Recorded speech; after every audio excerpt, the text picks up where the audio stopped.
Ladies and gentlemen, Jedi and Rebels across the galaxy, welcome to another episode of Cantina Talk.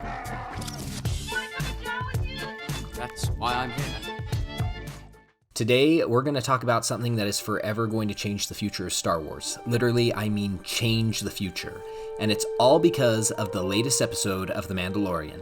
The ending of this episode, I think, was exactly what we wanted to see as Star Wars fans. At the end of each movie, you know there's a lightsaber showdown, and just when we thought Mando's clash with Moff Gideon was the finale, we got another treat with Luke Skywalker and the Dark Troopers. I have to say, when I saw this X-Wing coming in, I totally thought that our hooded Jedi was going to be Ezra Bridger, but when it turned out to be Luke Skywalker, I thought, well, this should be interesting.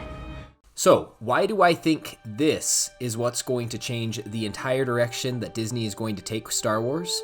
Well, it opens up a lot of new questions.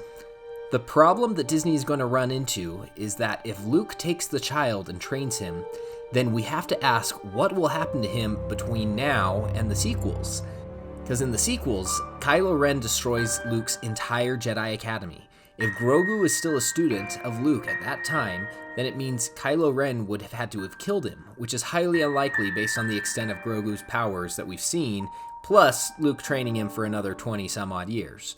I think that Disney has learned their lesson about killing off good characters, and so I don't think they're going to embrace a storyline that kills off one of their biggest moneymakers since they bought the franchise. So, there's one theory of how they fix this, and it's by using the world between worlds from Star Wars Rebels. For those of you that don't know or don't remember the world between worlds, in Season 4 of Rebels, Ezra Bridger ends up in an interdimensional space where he saves Ahsoka Tano from being killed by Darth Vader. There's all these portals, and he's literally able to rip her right out of one timeline and into another. In the same episode, we can actually hear the voices of Kylo Ren and Rey in this world between worlds. So, the theory goes, what if episodes 7 through 9 are what happens in a galaxy where Ahsoka dies? And what if these new shows are what happens in a galaxy where Ahsoka is alive and we have an entirely new future? So the problem with this theory is that Disney has already invested a lot into these new sequels, and so I don't really think they're going to lay them aside that easily, and if they are going to get rid of them, they're probably going to wait a few years or at least until they're under new management. So the other solution that I can see from Disney that might be a little bit more likely is for them to create a breakaway storyline that can occur completely independently of the sequels.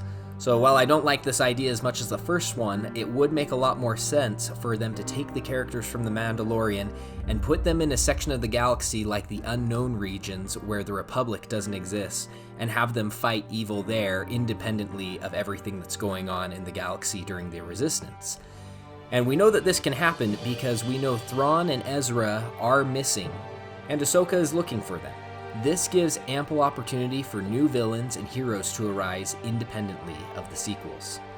Right now, there aren't many details about the new Ahsoka TV show or Season 3 of The Mandalorian, so your ideas of the future are just as good as mine.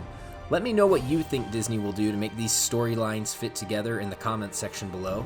And as always, thanks for watching, and please subscribe so that other Star Wars fans can find these videos.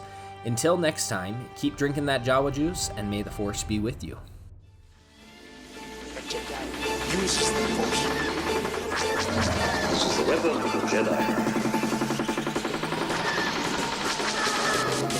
The Force will be with you.